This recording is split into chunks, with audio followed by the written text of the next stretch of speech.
Welcome everyone to the Autoimmune Hour. I'm Sharon Saylor from SharonSaylor.com. And as always, it's my honor and pleasure to be with you here on another brand new episode.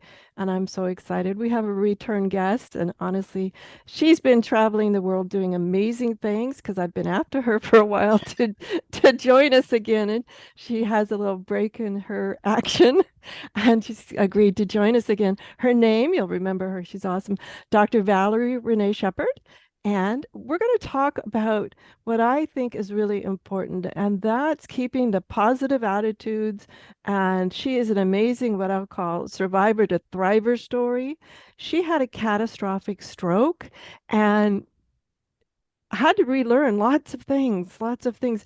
And before that, she was an amazing person, was a self-mastery expert, but somehow, this just takes it to a whole new level when you have to re-educate yourself on so many things about your body and all of that. So So we're going to talk to her about being an awesome thriver. And she is the CEO of the Hartley Center for Mindfulness and Self-Mastery. And she's also the author of the multi-award winning #1 international bestseller, Living Happy to Be Me. And I think the subtitle is Dancing Your Soul Lifestyle, I think. Oh, we'll ask her about that. Valerie, thanks for being back on the show. hi, Sharon. Thank you so much for having me. Hello out there, Autoimmune Hour audience. I'm so grateful to be back and sending you all kinds of good juju. Yes, absolutely. It's so wonderful to see you on the video, guys. If you have a chance, if you're just listening to the podcast, is awesome, but it's wonderful to see you, Valerie. It's been too long. I know you've been traveling the world, and it, He- I think Little bit that's of, awesome. yes, and I'm having fun doing it. And accomplishments and all that stuff aside, the fun is what it's really all about. I'm going to take a little rabbit hole, Valerie, because I find this so wonderful that you have become an archery expert. Ha ha ha ha. Not an And expert. well, Far from well, that. I knew you before the stroke and everything, and I mean, I thought at the time, this is just me, like, wow. And then I see you doing archery, and I'm like, that never entered my mind as something. I mean, that's amazing. So first off, talk about the courage and the bravery or whatever it is you want to talk about stepping into the thriver, the let's just go for it attitude. How about it? Okay, so I'm just wanting to have my life be inspiring and um, dynamic and fun. And I've already done the whole work hard, prove myself, strive, work harder, work harder. I've done that. Someone told me I had a PhD in working my butt off. And I was like, I love yeah, it. I would agree with that. yeah. So I'm tired of being the driven person. And I just made up my mind. And then the stroke helped me anchor, deeper into that because of the physiological incapacitations of my body. And so I got also very bored with traditional physical therapy.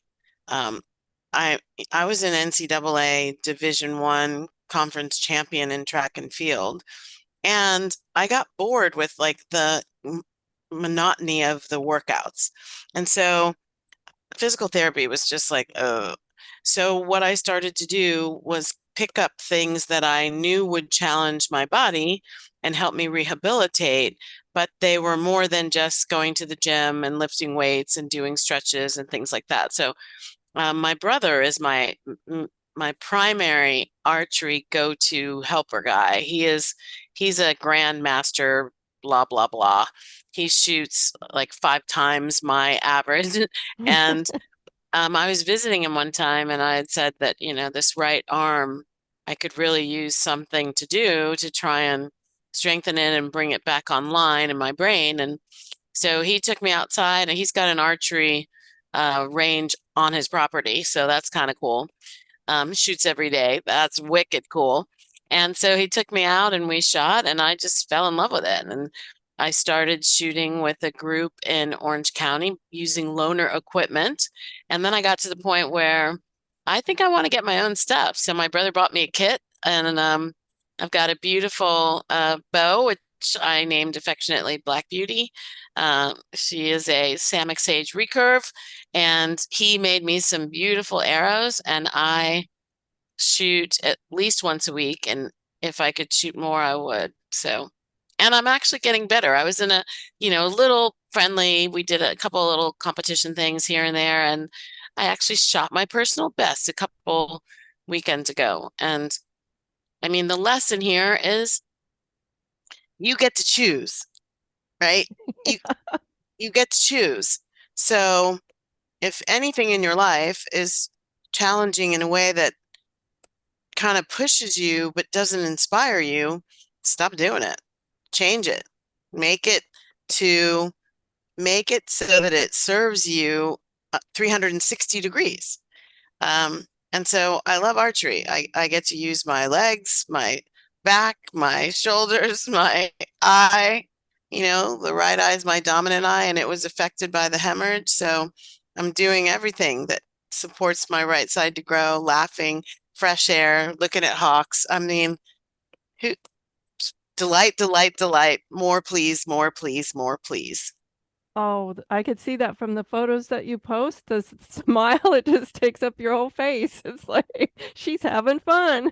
Yes, indeed. And I've made some little course corrections lately, with the way I'm sighting the target. And I've I've seen some really great improvement, and I've been getting yellows every time I shoot, every practice, not every round, every end. But and so I'm really excited about the next competition. Ha ha ha. I think that's fabulous. And to me, it's important. I like to challenge myself to things that I've never done before around my birthday. And what happened, I've been doing it for a couple of decades, and what's happened is, if I get a little sloppy and I haven't decided yet, some friend will decide for me. And off we go. Perfect. I love that because that's when I do my New Year's resolutions. I don't do them on December 31st. I go for the change of my life year. And so that's when I kind of sit down and look inward and come up with what's it going to be this year. And so I love making things around that solar return of your individual life and individual year. That's fantastic, Sharon. Oh, it's a lot of fun. Sometimes we do some pretty amazing stuff, and sometimes I'm not so good at it. Like riding a motorcycle, not my thing. No, oh, The people I went with had never ridden before, and they came in, first and second in the class, and me dead last. you know But we what? still had a good time. Yeah, exactly. So I've got story like that too. Like I love horses. I always have, and I've always wanted, I was one of the girls that was like 10 years old and wanted a pony. And so at different times in my life, I've been able to take horseback riding lessons, like more than just get on the horse and like walk down a trail and then come back, like real lessons. And I was taking dressage lessons. And at the time, I was 33 years old taking my beginner dressage, and there were 12 other students in the class, and the eldest was 10. Yes, I was going to mention. It's hilarious. And they were so gracious and so welcoming. But yeah, I did pretty well. But it was funny when they would say, put your heels down. Like they would ride by me while we're riding in a circle and they would tell me, just put your heels down. Things like that. It was so precious. But yeah, when you talked a little bit from ago about going from surviving to thriving, and when you think about it, it like it's not really that hard. Anybody who's made the transition probably has times when they look back and go, how did I get here? And when they put together the formula that got them from surviving to thriving, many of them, I suspect, don't have the data, but I suspect many of them notice that, wow, that was not as hard as I thought it was. Like I got here much faster than I thought I would, and it didn't it didn't kill me. I'm having fun and it's great. And I go back to the idea that it is your personal choice. And even the idea I'm thriving or I'm not thriving is a choice. There's no Absolutely. state called thriving that is a universal state for no matter who gets into it. It's really individualized state of acceptance, of allowing, of um, choosing, and of growing and expanding and all kinds of good juju. Well, to me, it's important that when I got my diagnosis, yeah, everything stopped and I had to reconsider a whole lots of things the way that my life had been up to that point.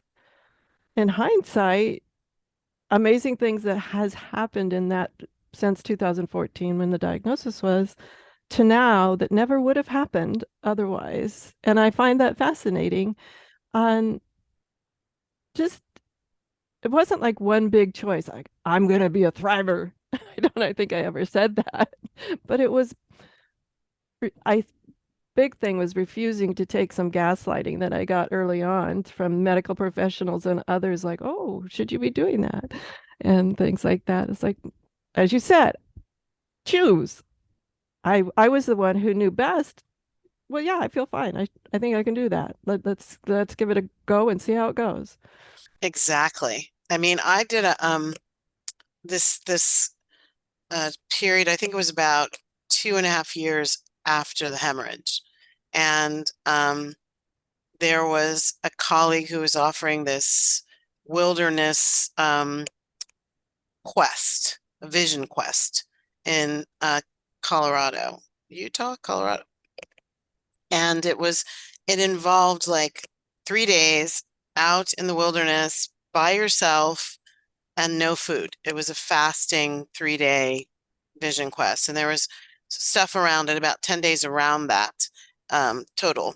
But I remember saying I wanted to do it, not to challenge my body. Like it wasn't about put my body through hell to make it heal faster. It was more about becoming in a better relationship with my body relative to where it was then. I knew in the past I hadn't been such a good friend, nurturer, carer of my body. I pushed it and I kind of beat it up and I didn't talk very kindly about it. I have bad knees and stuff like that. And I know better than to speak that way about my body today. But this vision quest was really an opportunity for me to ask rather than pound it into submission, to ask, like, are we capable of climbing this rock? And are we capable of lifting this thing? And are we capable of doing a number of different things that I did? And it really shifted how I could see what I was going to be capable of going forward and what my kind of baseline, my new baseline was, and not my new normal, my new baseline. I would love for people to really hear that, the difference between baseline and normal, because coming out of the last 3 years, people are looking for new normal. And I'd say maybe they should not bother with that, but that's another discussion. But so this baseline, and um, I'm with you. This idea of thriving has kind of organically come up as I've worked in more harmony and partnership with my body to see what it could be. And when I first woke up, I never thought thriving was going to be something I would experience more in my post hemorrhage, post brain hemorrhage body versus my pre brain hemorrhage body. And I'd say I'm thriving more now as who I'm being and how I'm being that than I was ever before in pre-stroke land. So I agree with you. And I 100% agree with you on that for my pre-diagnosis to now too. I am much more gentle with myself and others and much more respectful of my body. And I think the one thing that I've noticed a lot, if in hindsight, I'm thinking I thought I was grateful for a lot of things. Maybe not. Maybe I was going at too fast a pace to be grateful, which I was doing that. I was quite the road warrior, as you know. But the just stopping and being grateful for stuff is something I really enjoy now. I, I'm all about awe kinds of moments. If I see a sunset and maybe I'm driving somewhere and it involves pulling off an exit somewhere, I will do that. There was a big moon last fall. One of those moons that, just looks enormous and it's Yeah, golden and Superman. yeah, that moon was just breathtaking. Yeah, I found a little place that was dark on a side road and just sat there for probably 10 minutes. And there was just so much comfort and I felt so good of doing it. And the gratitude of like, wow, just being able to watch that was amazing. it's really, a combination of present moment awareness and receiving, like allowing myself to receive beauty from nature, allowing myself to receive quiet, allowing myself to receive a pause. And a lot of people are still gathering themselves into that place of um, welcoming in the kind of road less traveled experiences through their lives. And especially coming out of the uncertainties after the last few years of a lot of people that I talk to are still feeling uncertainty. They still feel they tell me they feel kind of wobbly, a little discombobulated, and uh, I'd go a little that's deeper for myself, Valerie.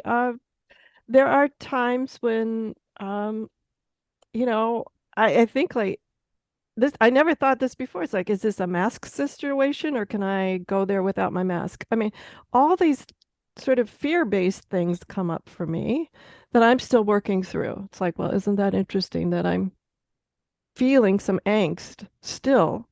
And I know we're not totally through this, but I think we're working through to that place of um, st- I'm not sure what it is, balance with it, I guess.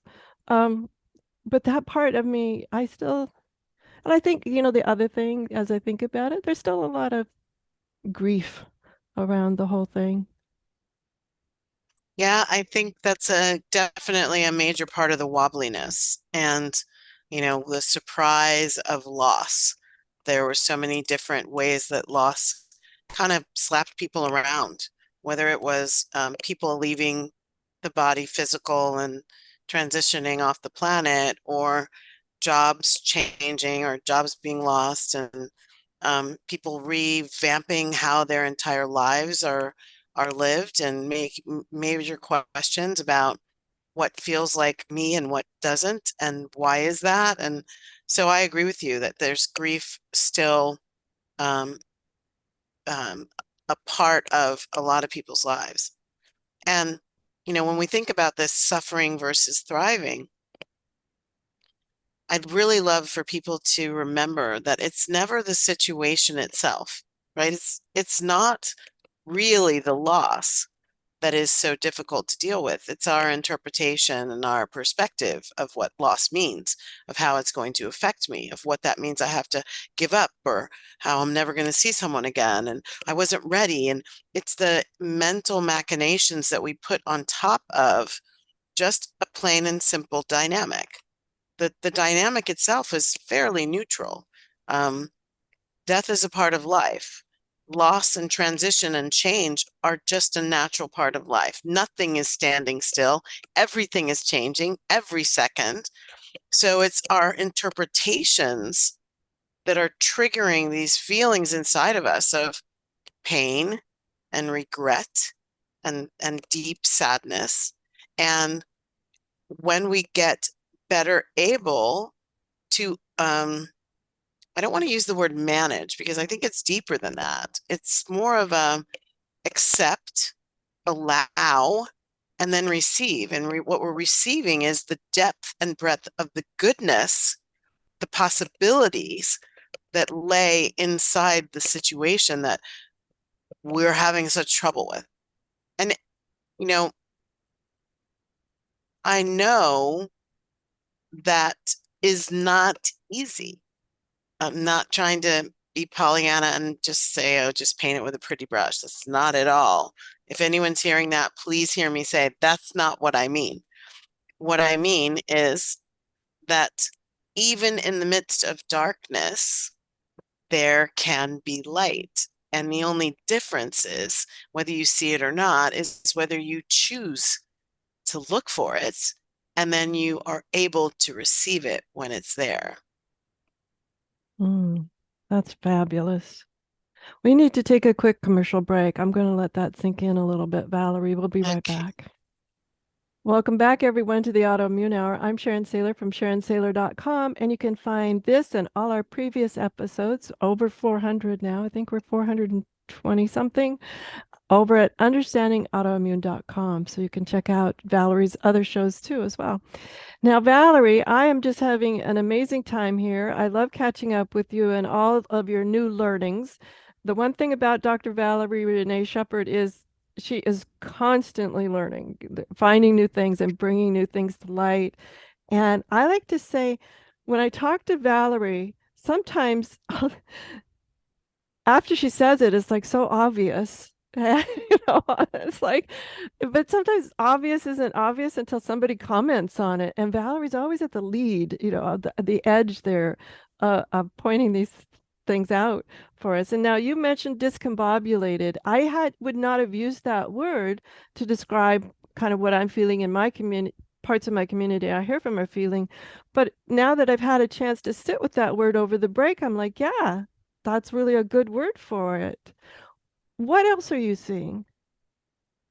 I hear so many different things that kind of fall somewhat underneath that heading, which basically is a bucket that's meant to encompass all the ways things are permanently, like seeming permanently different from what I had come to consider normal and what I was used to and what I was practiced at and what I felt comfortable in, like all the ways that we perceive that our lives are happening the way we want them, and that also we take for granted.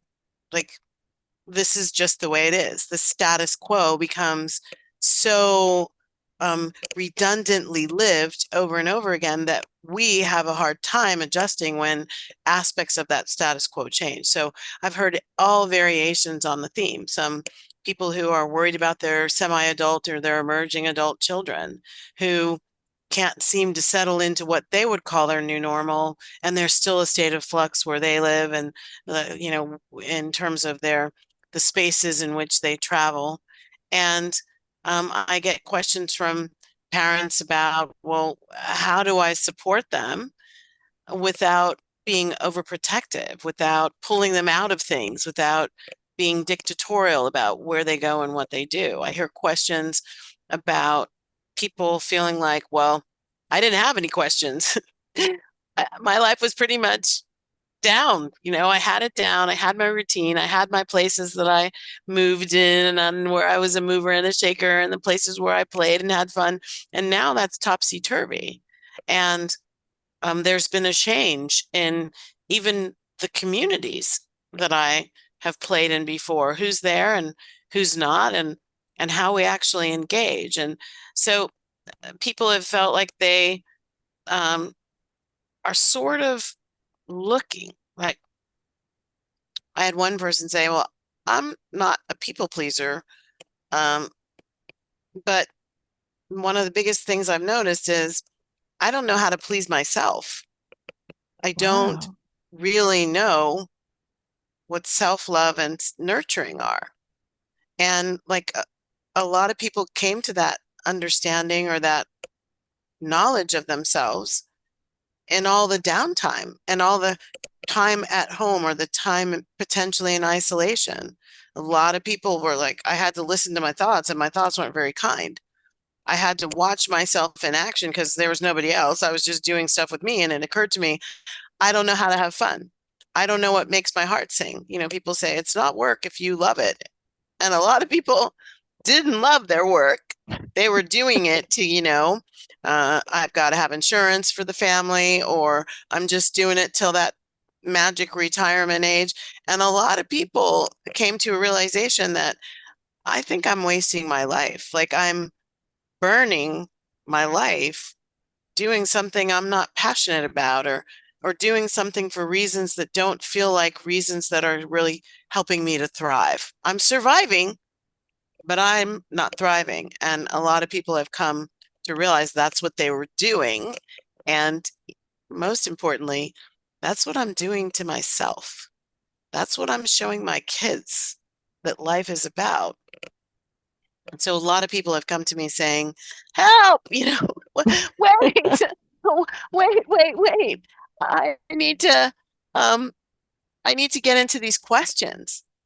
And the answers are going to be out there.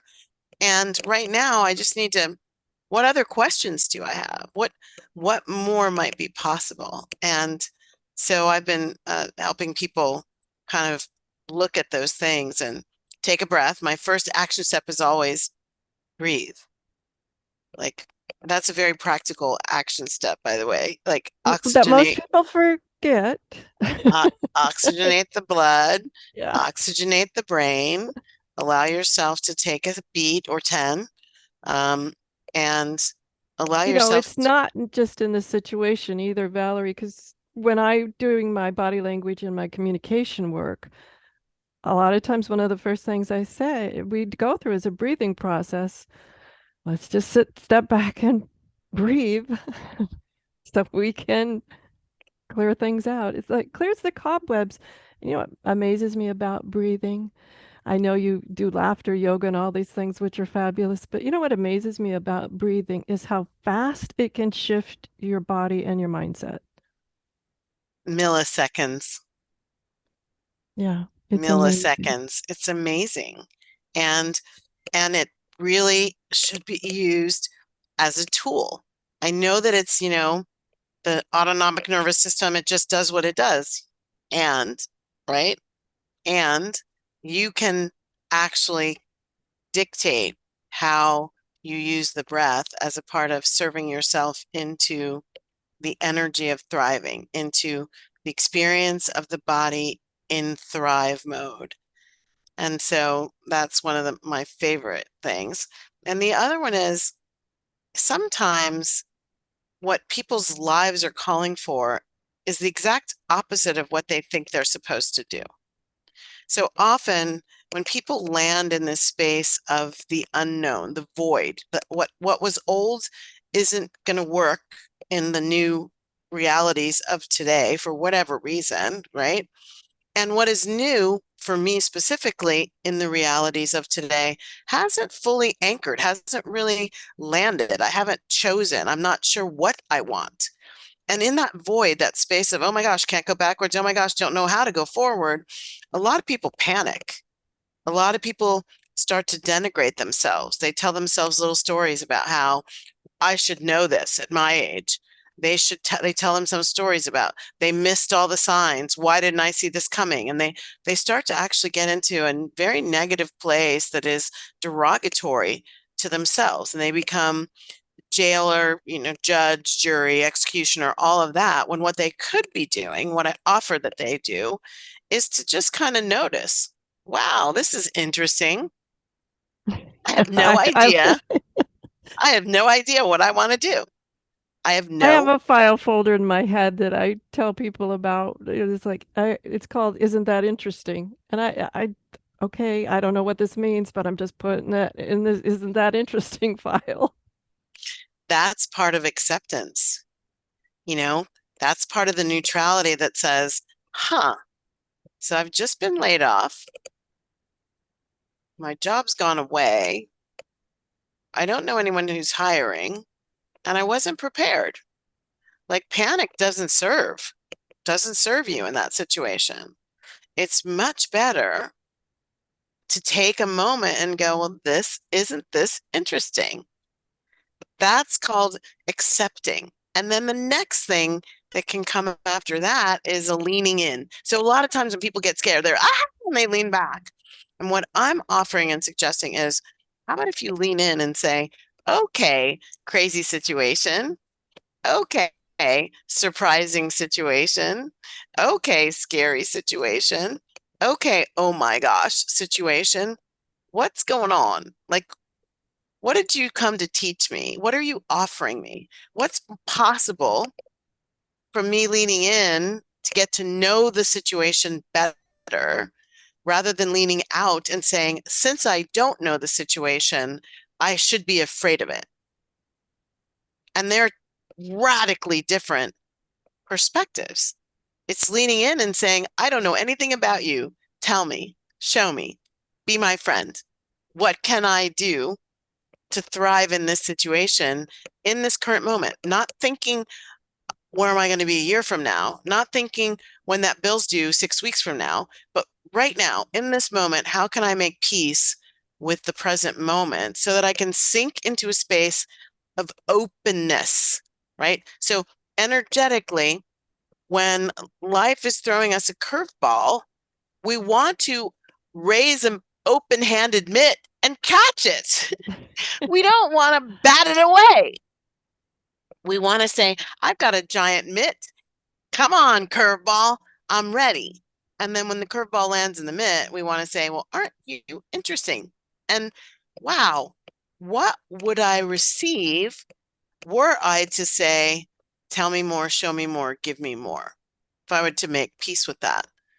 And sometimes people may need a learned intermediary to shepherd them into their new kind of up-leveled life. And what I see too often is that people get scared, they get upset, and they spiral down. They look for blaming and shaming. Who did this to me? Why is this happening? If those people over there had done something differently or not done anything at all, or just would go off of the planet and leave me alone, and they just start spiral into a place that's very difficult to live in, let alone come back from. And it's a lot more powerful to be in neutrality as these massive changes kind of take hold in one's life. Start from the neutrality and spiral up by doing exactly what you said a little while ago. What is there happening right now that I could be grateful for, like truly grateful for, not Pollyanna gratitude, but truly grateful for? And then, of course, because this is what I do and love to do, we have my team and I have created this amazing experience that we'll talk about later to Oh, help people if people I'm are so looking for excited about something. it. I read about it the other day. Okay, Oh, but we'll get back yes, to this. We'll yes, go yes, back. yes. But I had a quick question, and I had a quick question. Uh, One of the things that I've noticed is we're at that place of neutrality, but sometimes I get stuck there. I'm like, okay, isn't that interesting? But then I'm kind of like waiting for the next and. I I, get it. yeah, is that a common thing or is that just weird? I don't think it's weird, and I don't necessarily know how common it is. So, what I would say is, whatever happens when we're there, if we can just make it okay. See, even the question of, is that weird? Is actually changing your relationship to whatever it is. For you to say, oh, well, still don't have any inspiration, still not getting a message. If that happens for too long, what I suggest that people do is to test their way to success. So, remember, I mentioned you and I were talking about how we got the physical body to come back online, how we made it through these situations that were like, what the?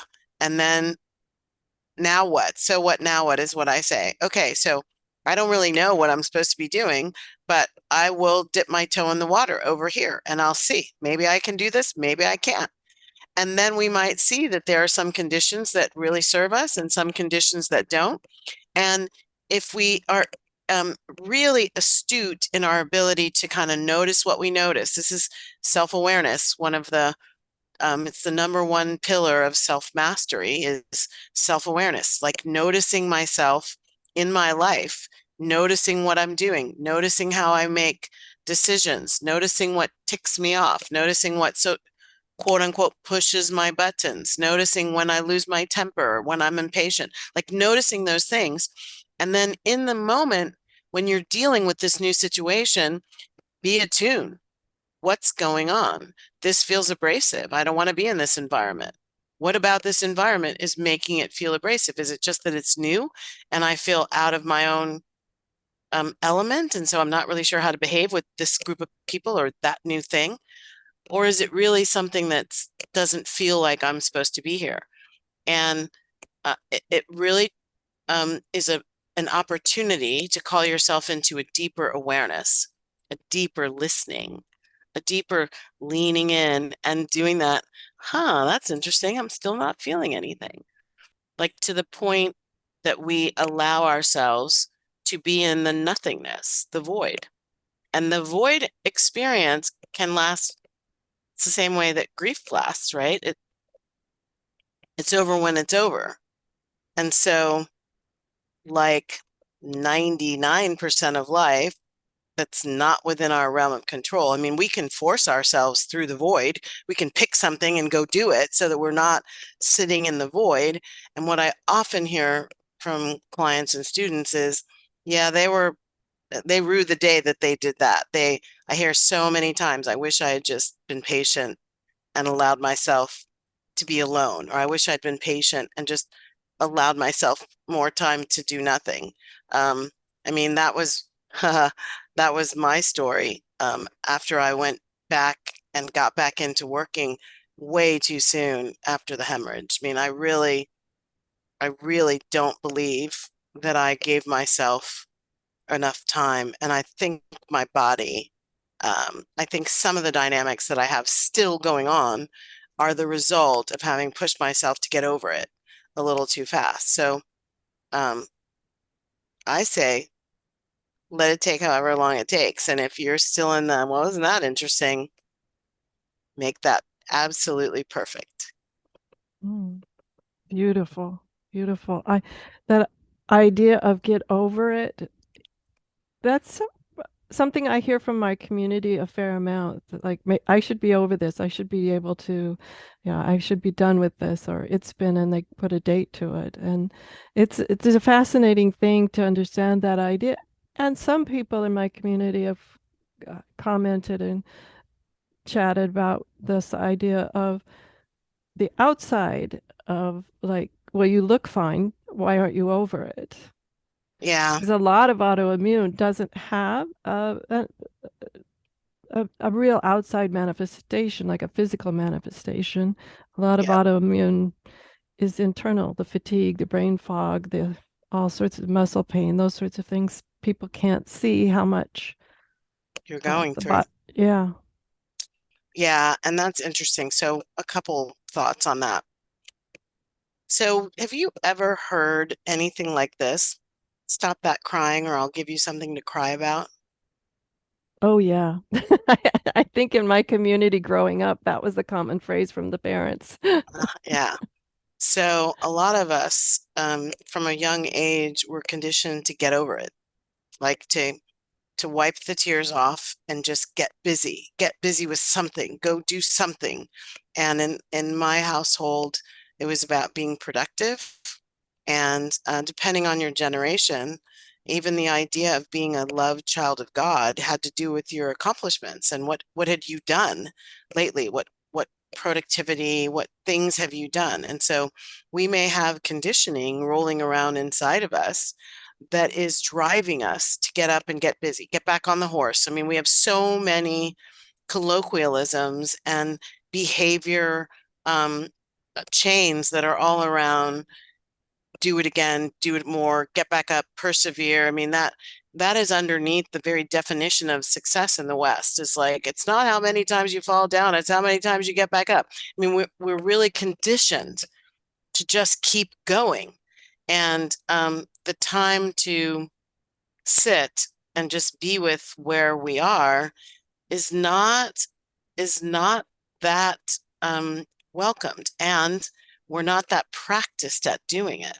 So it's not surprising to me, especially in a situation where no one else can tell you're suffering. It's just an inside experience unless you tell them I'm suffering. And I think the recommendation that I would have for people is that just like their suffering can be totally hidden and inside, that they allow themselves the grace of um, allowing it to be whatever it is, and to make peace with the fact that you have to have a special pair of, glasses to actually see what I'm going through, and um, and be okay with that. That it doesn't make the other person wrong that they can't tell, and it doesn't make you wrong for not having gotten over it. It just means the communication channel between the two of you is a little disconnected. And so what? Who cares? Um, Stop that crying, or I'll give you something to cry about. Is it's time for that saying to have less control over us. And I say, cry until you can't cry anymore, and then say, oh, that was great. Like, wow, that Well, was cool. I really did let a whole bunch of negative energy leave me at that point, in that one. That was great. it's funny you mentioned that. The other night I found myself watching a rom-com that I don't normally do, and I started crying and all of this. And I'm still, I mean, for the characters in the show, right? But after it was over, I sat there and I noticed, goodness sakes, that I must have needed to cry because I felt a really interesting release that really had nothing to do with a well-trod trope. I mean, it was such a predictable rom-com, but anyway, I just had to mention Something, that. yeah, I mean, I say brava, right? Something was triggered. And when we try to hold that energy down because we think other people won't receive it well, or even we don't receive it well, that becomes stuck energy. And stuck energy, the longer it stays stuck, becomes toxic energy. And toxic energy has to manifest as something toxic. And I'm sure I don't have to tell you what those toxic things might be. So it's like we are are really being called into letting the energy flow. Emotions are just waves of energy. Let them flow. Just like the waves come into the ocean, come into the shore, our emotions are the same. They're much more innocuous when we let them flow than when we try to hold them down. And we don't even have to understand them. I mean, at some point we can just say, well, I felt like crying, so I cried. What were you crying about? Absolutely. I don't know. Don't you want to know? I don't know that it's important. I just let the tears go. How do you feel now? Great. Better. Maybe it's not great. Better than when I was crying. So, yay for me. Well, about yay for you. I want to bring something up because we're down to about 7, 8 minutes here. I was reading online again. I follow her on social media as well. But um, tell me more about the glow up experience. I'm really excited for it. And everything you've been sharing right now, I'm just like, oh, that just sounds so perfectly juicy to be able to immerse myself in. It's, you know, as I was reading it, though, I would love you to explain a little bit more about what mind, body, spirit activation is, because I think I know, but I'd love to know what Dr. Valerie says it is. Yes. Okay. Thank you so much. And I love talking about these kinds of experiences. So, first of all, I have been doing retreats for 25, 30 years. And what I like about them is um, number one, get people away from their everyday, got to do it lives. And in some of my retreats, they have to check their cell phones at the door. It just depends. So the immersion, the kind of get out of your element, it shifts your internal space, your interior. And the massive transformation that we're talking about is an interior journey to an exterior nirvana. So the whole idea of the laws of the universe, as within, so without. So if you want your outer world to change, you got to be really committed to shifting what's on the inside of you. Happiness is an inside game. It's an inner journey to an outer kind of reflected magnificence, or what I call juicy and delicious. Um, so mind, body, spirit activation is, how do we breathe into you these nuggets of goodness that, like seeds planted in fertile soil, keep germinating and germinating until they start, a seedling comes up and it starts to bud. And before we know it, we've got a mighty oak tree growing of a new way of you looking at your life, a new way of you receiving you, a new way of you having perspective on the good, the bad, and the ugly of your life. Even deciding that anything's ugly, maybe that's not serving you anymore. The whole idea is that we work with you through a couple of different modalities to give you an opportunity to sharpen your mental acuity around my mindset. Is my mindset supportive? And mindset with um, an emphasis on spirituality and bringing spirit into mindset. And then emotional intelligence around emotional intelligence in mindset. I mean, physiological intelligence, like how well do we know our bodies? How well do we actually have conversations with our bodies? When our body says, I'm tired, do we keep pushing through, like powering over? Do we pull all-nighters? Do we tell ourselves sleep is for the dead people? Like, how do I need to get into a different relationship with my body or physical intelligence? And then lastly, which a lot of people tell me, this is where they feel like they've kind of uh, really dropped the ball on nurturing for themselves as they've gone through the different phases of their lives. And it's time, again, coming out of this last 3 years and everything it that they went through, they're feeling there's a gap there. There's a space where they'd actually like to feel full. There's sort of a untethered kind of floating in the breeze when they'd like to feel really anchored in the spirituality, the spiritual self that they are, and be able to leverage that, use that, really rely on that as a part of their discernment, as a part of their choicefulness, as a part of their guidance, as a part of their joy. And so that's what we mean by mind, body, spirit activation. We will have modalities, and I've got a couple of really awesome co-facilitators that are bringing things into this at just the right time. And for us to really restore people to wholeness and return them to flow. And the wholeness comes from this alignment of the whole self. So we are 100% spiritual and we're 100% human. And when we integrate them as we are living our lives, we've got a wholeness that returns to us. We are divine masculine and divine feminine. And in the world today, there's a lot of emphasis on activating the feminine. And from my perspective, what we haven't done enough of is healed the masculine. Whether you're a woman or a man, we have some toxicity in the masculine energy, and we'll be looking at how we reintegrate a healthy, healed masculine and put him together with your divine feminine and create a level of wholeness there.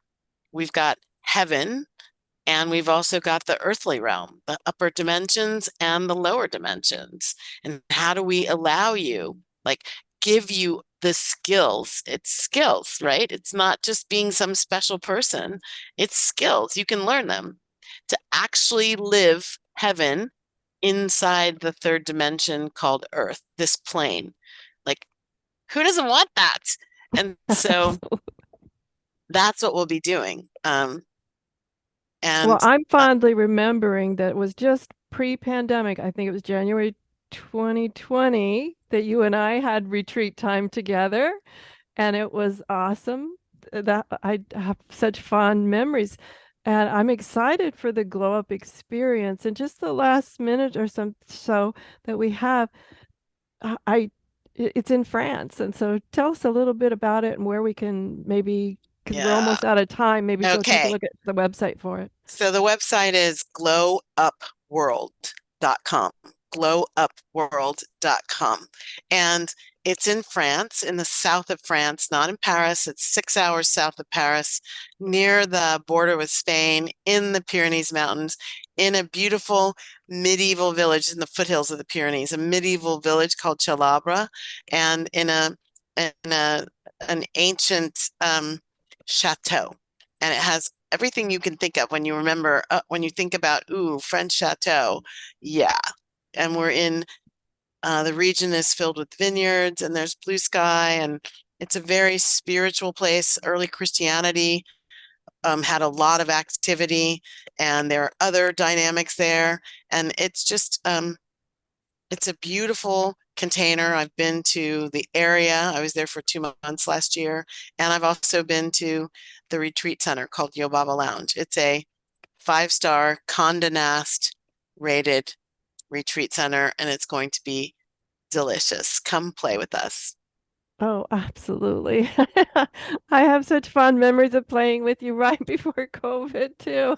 You're in When San I was, Antonio. yeah, Yeah, absolutely. yeah, yeah, Fantastic. yeah. Fantastic. Well, everyone, that was Dr. Valerie René Sheppard, and it's glowupworld.com if you want to find out more about the upcoming retreat. I do it right away because when's the retreat? I think it's June.